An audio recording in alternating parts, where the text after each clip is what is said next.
दोस्तों, आज की कहानी बड़ी ही धार्मिक और मार्मिक है।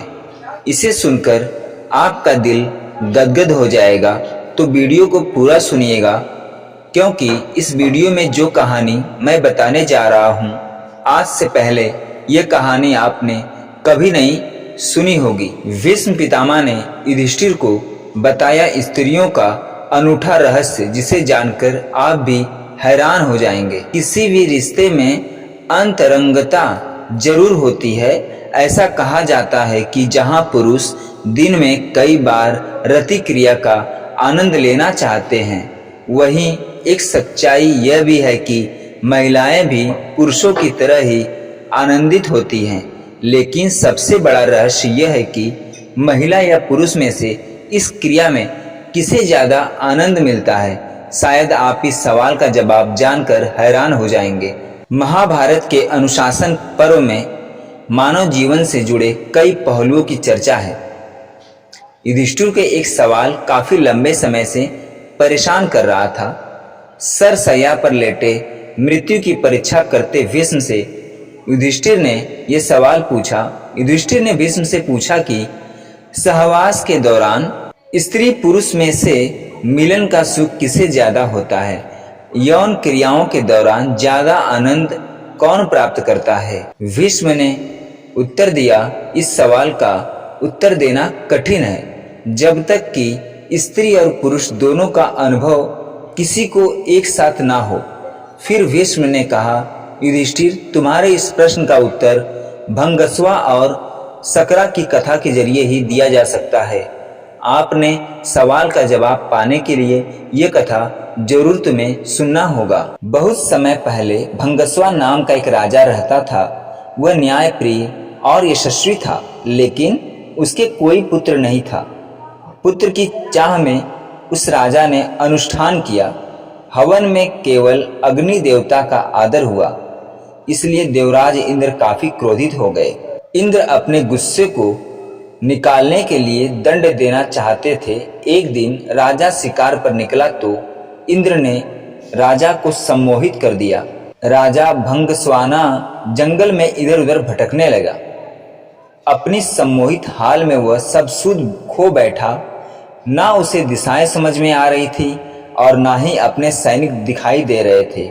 भूख प्यास ने उसे और व्याकुल कर दिया था। अचानक उसे एक छोटी सी नदी दिखाई दी, जो किसी जादू सी सुंदर लग रही थी। राजा उस नदी की तरफ बढ़ा और पहले उसने अपने घोड़े को पानी पिलाया, फिर खुद पिया। जैसे ही राजा नदी के अंदर प्रवेश किया, पानी पिया, उसने देखा कि वह बदल रहा है। धीरे धीरे वह एक स्त्री में बदल गया। शर्म से बोझल वह राजा जोर जोर से विलाप करने लगा। उसे समझ नहीं आ रहा था कि ऐसा उसके साथ क्यों हुआ। राजा भंगस्वाना सोचने लगा, हे प्रभु, आदमी से औरत बन जाने के बाद मैं राज्य की जनता को क्या मुंह दिखाऊंगा?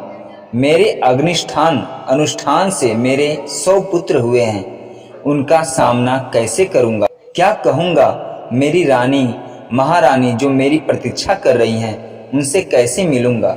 मेरे पौरुष के साथ साथ मेरा राजपाट सब चला जाएगा। स्त्री के रूप में जब राजा अपने देश पहुंचा तो उसे देखकर सब हैरान रहे। राजा ने सभा बुलाई और फैसला सुनाते हुए कहा कि वह अब राजपाट छोड़कर बाकी जीवन जंगल में बिताएंगे। ऐसा कहकर वह राजा जंगल की तरफ प्रस्थान कर गया। वहां जाकर वह स्त्री रूप में एक तपस्वी के आश्रम में रहने लगी। इस आश्रम में वह रहने लगी। उसी आश्रम की ऋषि से उन्हें प्रेम हो गया और उनसे उन्हें संतानें भी प्राप्त हुई, जिनसे उसने कई पुत्रों को जन्म दिया। अपने उन पुत्रों को वह अपने पुराने राज्य ले गई और अनुष्ठान से हुए बच्चे से कहा, तुम मेरे पुत्र हो जब मैं एक पुरुष था, ये मेरे पुत्र हैं जब मैं एक स्त्री हूँ। तुम लोग मेरे राज्य को मिलकर संभालो। उसके बाद सभी भाई मिलकर रहने लगे। सबको सुख से जीवन व्यतीत करता देख देवराज इंद्र को गुस्सा आ रहा। उनमें बदले की भावना फिर जागने लगी। इंद्र सोचने लगा कि राजा को स्त्री में बदलकर मैंने उसके साथ बुरे की जगह अच्छा कर दिया है। ऐसा कहकर इंद्र ने एक ब्राह्मण का रूप धरा और पहुंच गया राजा भंगस्वाना के राज्य में। वहां जाकर उसने सभी राजकुमारों को भड़का दिया। इंद्र के भड़काने की वजह से सभी भाई आपस में लड़ पड़े और एक दूसरे को मार डाला। जैसे ही भंगस्वाना को इस बात का पता चला, वह शोकाकुल हो गया। ब्राह्मण के रूप में इंद्र राजा के पास पहुंचा और पूछा कि वह क्यों रो रही है। भंगस्वाना ने रोते रोते पूरी घटना इंद्र को बताई। तो इंद्र ने अपना असली रूप दिखाकर राजा को उसकी गलती के बारे में बताया। इंद्र ने कहा, क्योंकि तुमने सिर्फ अग्नि को पूजा और मेरा अनादर किया, इसलिए मैं तुम्हारे साथ ये खेल रचा। यह सुनते ही भंगस्वाना इंद्र के पैरों पे गिर गया और अपने अनजाने में किया अपराध के लिए क्षमा मांगी।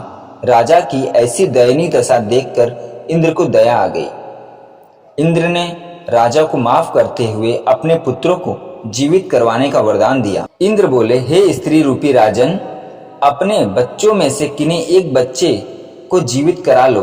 भंगस्वाना ने इंद्र से कहा, अगर ऐसी ही बात है तो मेरे उन पुत्रों को जीवित कर दो जिन्हें मैं स्त्री की तरह पैदा किया है। इंद्र हैरान हो गए। इंद्र ने कहा, हे स्त्री रूपी राजा, तुम अपने उन पुत्रों को क्यों जीवित करना चाहते हो जो आपने स्त्री रूप में उन्हें जन्म दिया, और उन पुत्रों को क्यों नहीं जीवित करना चाहते हो जिस वक्त तुम पुरुष थे। बहुत विचार करके स्त्री रूपी राजा ने जवाब दिया, हे इंद्र, एक स्त्री का प्रेम एक पुरुष के प्रेम से बहुत अधिक होता है, इसलिए मैं अपनी कोख से जन्मे बालकों का जीवन दान मांगती हूँ। राजा के सभी पुत्रों को जीवित कर दिया इंद्र ने। उसके बाद इंद्र ने राजा को दोबारा पुरुष रूप में देने की बात। इंद्र बोले, तुमसे खुश होकर हे भंगस्वाना, मैं तुम्हें वापस पुरुष बनाना चाहता हूँ। पर राजा ने पुरुष बनने से साफ इनकार कर दिया। स्त्री रूपी भंगस्वाना बोले, हे देवराज इंद्र, मैं स्त्री रूप में ही खुश हूँ और स्त्री ही रहना चाहता हूँ। यह सुनकर इंद्र उत्सुक हो गए और पूछ बैठे कि राजन, क्या तुम वापस पुरुष बनकर अपना राजपाट नहीं संभालना चाहते? भंगस्वाना बोले, क्योंकि संयोग के समय स्त्री को पुरुष से कई गुना ज्यादा आनंद, तृप्ति और सुख मिलता है, इसलिए मैं स्त्री ही रहना चाहता हूँ। इंद्र ने तथास्तु कहा और वो वहां से प्रस्थान कर दिए। कथा जब समाप्त हुई तो भीष्म बोले, हे युधिष्ठिर, यह बात स्पष्ट है कि स्त्री को संबंधों के समय पुरुष से ज्यादा सुख मिलता है और स्त्री पुरुष से कई गुना संवेदनशील होती है। तो दोस्तों, ये कहानी कैसी लगी कमेंट में जरूर बताइएगा। अगर ये कहानी अच्छी लगी हो तो चैनल को लाइक, शेयर, सब्सक्राइब जरूर कर दीजिएगा। पूरा कहानी सुनने के लिए, पूरा वीडियो देखने के लिए धन्यवाद।